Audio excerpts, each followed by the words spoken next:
भगवान मुझे देव दानव मानव कोई भी परास्त ना कर सके और मुझे किसी जीव जंतु के हाथ से मौत भी ना हो, 33 कोटि देवता भी मुझे ना मार सके।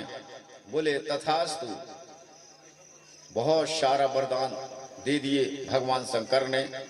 बोले प्रभु आपके ये दाएं हाथ में जो दिखाई दे रहा है ये क्या है? बड़ा सुंदर, मेरे मन को आकर्षित कर रहा है। तो बोले दैतराज इसको भस्म कंगन कहते हैं। इस कंगन में तीनों लोगों को भस्म करने की सामर्थ्य है। तो बोले भोलेनाथ क्या ये मेरे को दे दोगे? तो बोले हाँ हाँ, तूने इतनी तपस्या किया है कि तू मांगते मांगते थक जाएगा, लेकिन मैं देते देते नहीं थकूंगा। तो बोले ये आप दे दीजिए। भगवान शंकर ने अपने हाथ का कंगन, भस्म कंगन उसको दे दिया, अपने हाथों से अनामिका अंगुली में पहरा दिया। भगवान शंकर ने कहा कि आज तीनों लोकों में बेभवशाली तेरे समान कोई नहीं होगा। अब वो लौट करके अपने राजधानी में आया। राजधानी में आकर के सब दैत्यों की मेजॉरिटी बुलाई उन्होंने और सबको उद्देश्य दिया कि ये जितने भी देवता लोग हैं, वीर राजा मनुष्य लोग हैं, ये हमारे विपरीत हैं। इनके द्वारा यज्ञ योग हवन व्रत पूजन सबको बंद कर दिया जाए और इन मनुष्य लोगों को जीत करके फिर देवताओं के ऊपर चढ़ाई करेंगे। तो पूरे 3 लोक के 14 भवन को जीत करके और देवलोक पे चढ़ाई कर दिया।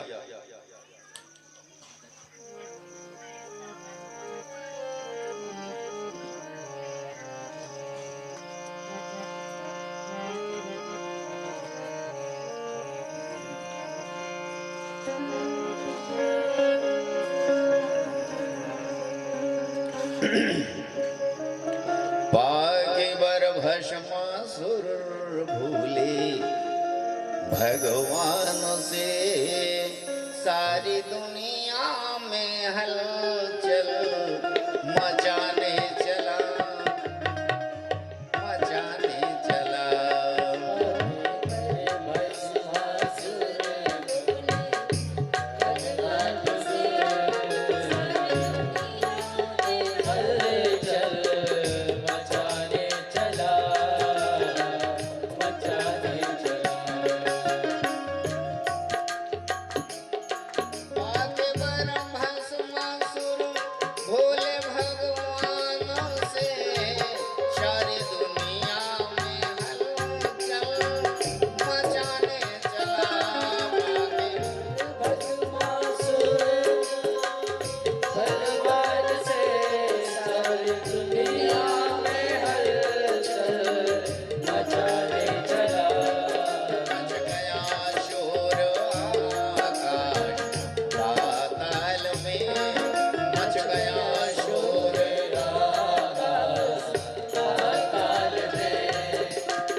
लोग 14 भवन को जीत करके भस्मासुर देवराज इंद्र को, वरुण को, कुबेर को, यम को बंदी बना लिया और देवलोक से खाली करा करके सबको भागा भेड़ मचा दिया। मच गया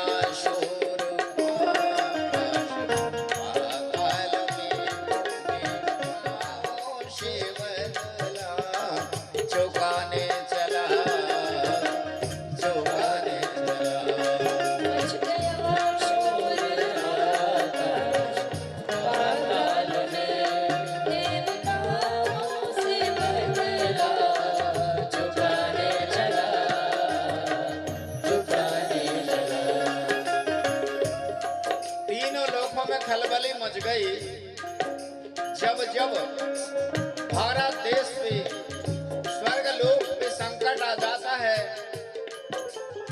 तो देवऋषि नारद को बड़ी चिंता होती है कि मनुष्य समाज के लिए, देव समाज के लिए सुख शांति समृद्धि स्थापना करने के लिए 33 तीनों लोकों में भ्रमण करते रहते हैं।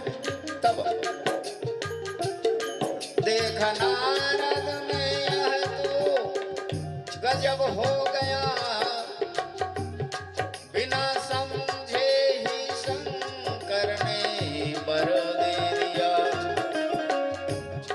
देखा नारद में तो गजब हो गया, बिना सोचे शंकर ने वर दे दिया।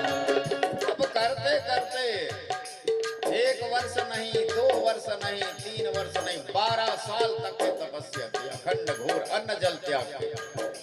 तृतीय दुध्याय तो तृतीयाम यस्तु मुखै। सज्जनों, वर्ष 12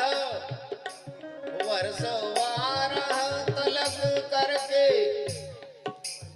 महाघोर तप, वर्ष 12 तलब घोर तप करके वो वर्ष 12 घोर तप करके वो क्या पता था कि ऐसा ही वर पाएगा, क्या पता था कि ऐसा ही वर पाएगा।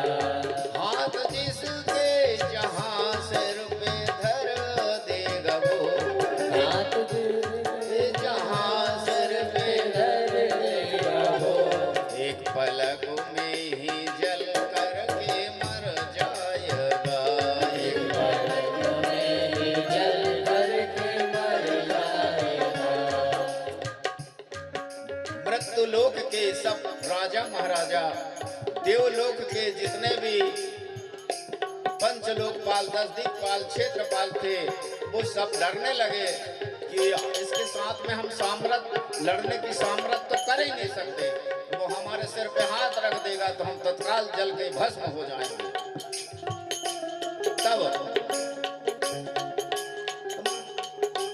वर्ष 12 तलब करके, वर्ष 12 तलब घोर तप करके वो क्या पता था कि ऐसा ही वर पाएगा।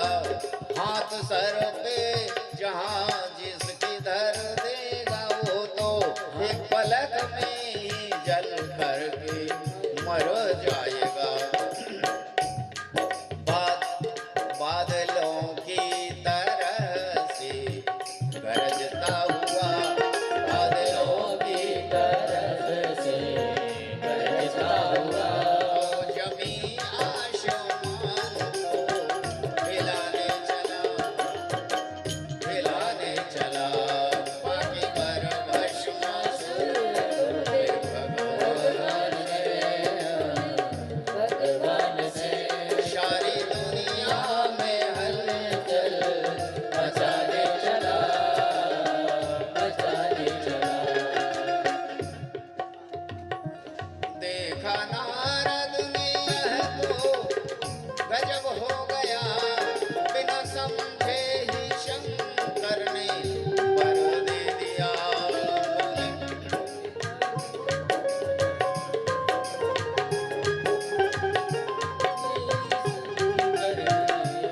देखा नारद ने यह तो गजब हो गया, बिना समझे ही शंकर ने वर दे दिया। जिसको चाहेगा ये दुष्ट देगा जला, मन ही मन उन्होंने ऐसा इरादा किया। ले तबूरा चले भक्त भगवान की, ले तबूरा चले भक्त भगवान के पास पाठ भस्मा को उल्टा पढ़ाने चला, आगे पर भस्मासुर बोले। भगवान से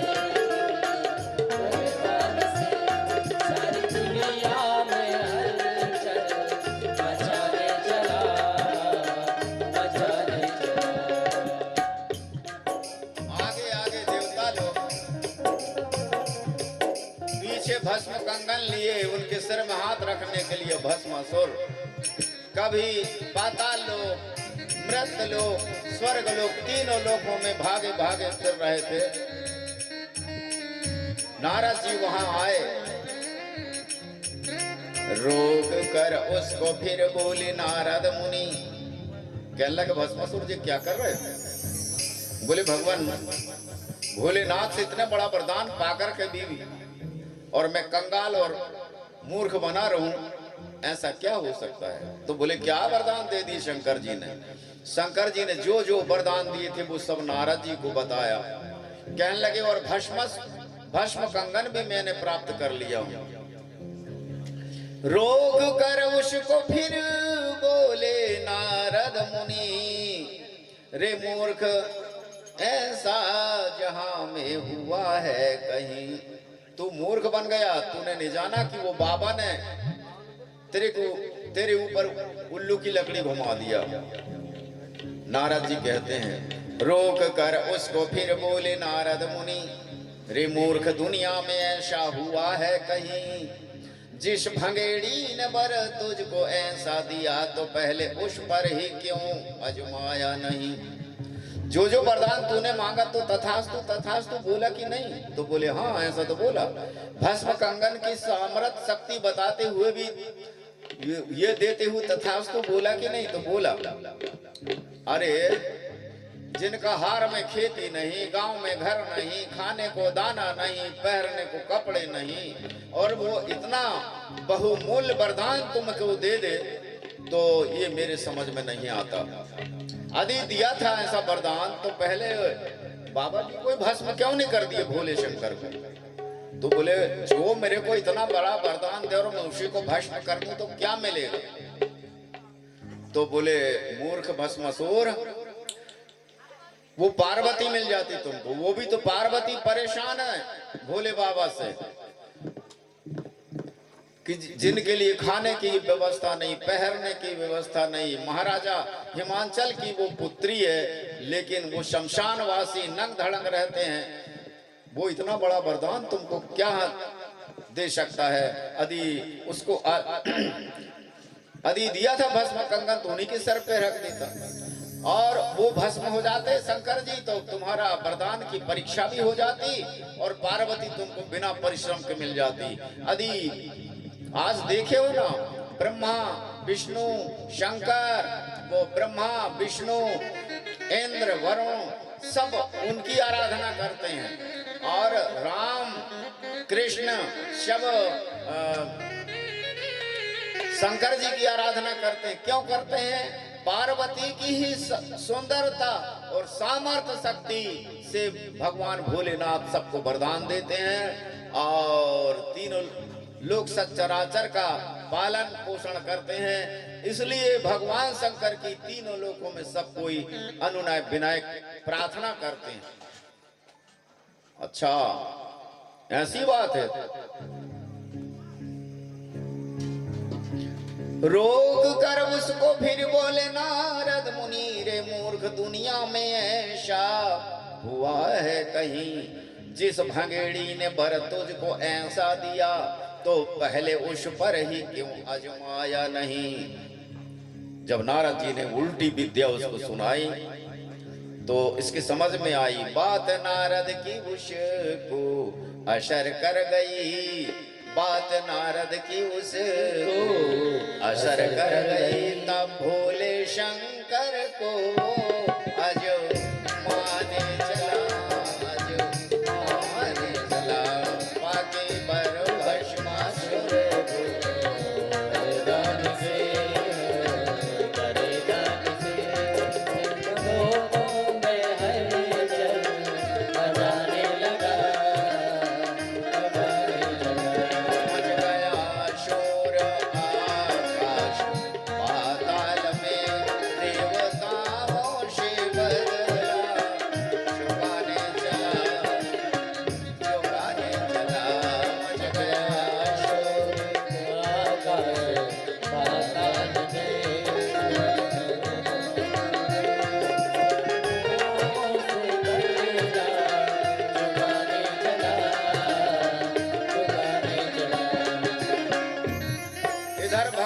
शंकर और पार्वती हिमालय की श्रृंखला में बट वृक्ष के नीचे बैठे थे। इतने में भस्मासुर जाकर के बड़ी जोर से घोर गर्जना किया। कैलाश पर्वत कांप गया। पार्वती जी ने पूछा कि भगवान, ये कैलाश कैसे कंपायमान हो रहा है? जो आप भी हिल गए और मैं भी हिल गई। भगवान शंकर ने कहा, देवी, दुष्ट भस्मासुर की 12 साल की तपस्या में मैं प्रसन्न हो करके बहुत कुछ वरदान दे दिया और मैंने भस्म कंगन भी दे दिया। हो सकता है बाणासुर जैसे शंकर जी ने वरदान दे दिया कि तीनों लोगों में मुझे कोई जीत ना सके, मुझे 1000 भुजा चाहिए। जब तीनों लोगों को जीत लिया, कोई नहीं मिला उनको लड़ाई के लिए, तो भगवान शंकर से ही कहता है कि तुम ही मेरे साथ लड़ो। मेरे बाहुबल बहुत चाव रहे हैं, मेरी आपका दिया हुआ वरदान की शक्ति सहन नहीं हो पा रही। भगवान शंकर ने श्राप दे दिया कि इसको ले जाकर के तू अपने महल में लगा देना, और जिस दिन ये झंडा अपने आप गिर जाए, सोच लेना मेरे बराबर लड़ने वाला पैदा हो गया। तो भगवान कृष्ण का पौत्र जो हमारा पेशेंट है प्रधुम्न ही नाम था, जब उनका जन्म हुआ तो बाणासुर के महल का झंडा गिर गया था। इसी प्रकार बोले पार्वती, वह दुष्ट भस्मासुर अपने शक्ति के मद में चूर हो करके ना जाने क्या करने के लिए कैलाश पर्वत आ रहा है। तो बोले देवी, तुम तो एक तरफ हो जाओ, यहां से कहीं गुफा में जाकर के रहो।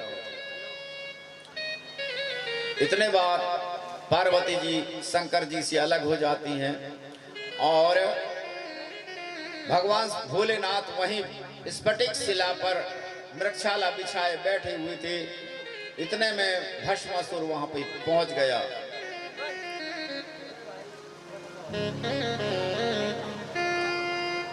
और भगवान शंकर को ललकारते हुए कहता है कि बोला शंकर से जा, तूने मुझको ठगा। 12 साल की तपस्या मैंने किया है और आपने इतना बड़ा जो वरदान दिया है और भस्म कंगन भी मुझे प्रदान किया है। मैं बोला शंकर से जा, तूने मुझको ठगा। अब तेरा बर तेरे ऊपर ही अजमाऊंगा। है कहाँ तेरी पत्नी त्रिपुर सुंदरी, मैं उठा उसको भी आज ले जाऊंगा। है कहाँ तेरी पत्नी जरक त्रिपुर सुंदरी, मैं उठा उसको भी आज ले जाऊंगा। ऐसा कह करके भस्मासुर भगवान शंकर के सिर पे हाथ धरने के लिए जैसे उद्यत हुआ, वैसे भगवान शंकर बोला शंकर से जा, तूने मुझको ठगा। तेरा बर तेरे ऊपर ही अजमाऊंगा।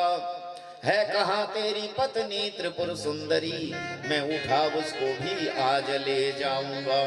डमरू वाले भगे उठ के कैलाश से, डमरू वाले भगे उठ के कैलाश से। हाथ सर पे जब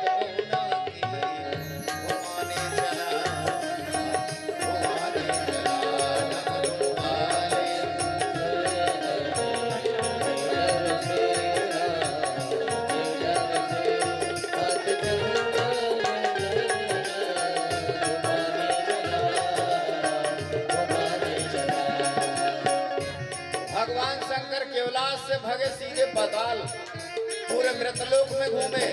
इसके बाद पाताल से फिर मृतलोक, फिर स्वर्गलोक, स्वर्गलोक से फिर मृतलोक। हजारों वर्ष तक ऐसा द्वंद्व युद्ध चलते रहा भगवान शंकर और भस्मासुर के बीच में। तब ऐसे भागते फिरते बहुत समय व्यतीत हो गया। नारद जी को फिर दया आई। इधर उल्टी सीधी शिक्षा भी दे दिए। अब फिर शंकर भगवान जब परेशान हो गए, थक गए थे बहुत भोले शंकर मगर दुष्ट भस्मासुर पीछे पीछे दौड़ रहा। देखी नारद से उनकी दशा न गई तो विष्णु भगवान से जा उन्होंने कहा। भगवान विष्णु के दरबार में नारद जी पहुंचे तो बोले, भगवान विष्णु ने उनका स्वागत किया और पूछा, बोले देवर्षि नारद कैसा आगमन हुआ? तो बोले प्रभु भस्मासुर का एक भगवान शंकर का एक बड़ा श्रद्धालु भक्त था, उनके चेला ने 12 साल तक कई तपस्या किया और हजारों वरदान दे दिए और वरदान देने के साथ साथ में भस्म कंगन भी दे दिया। अब वो भगवान शंकर को आजमाने के लिए उनको भस्म करके और देवी पार्वती को पत्नी रूप में प्राप्त करने के लिए उनके पीछे पीछे दौड़ रहा है। थक गए थे बहुत भोले शंकर मगर दुष्ट भस्मासुर पीछे पीछे दौड़ रहा। देखी नारद से उनकी दशा न गई तो विष्णु भगवान से जा उन्होंने कहा। क्या कहा? कि भोले शंकर को भगवान अब तो बचा लीजिए, विषम संकट में फंस गए शंकर जी। भोले शंकर को भगवान बचा लीजिए, दुष्ट भस्मा है उनको जला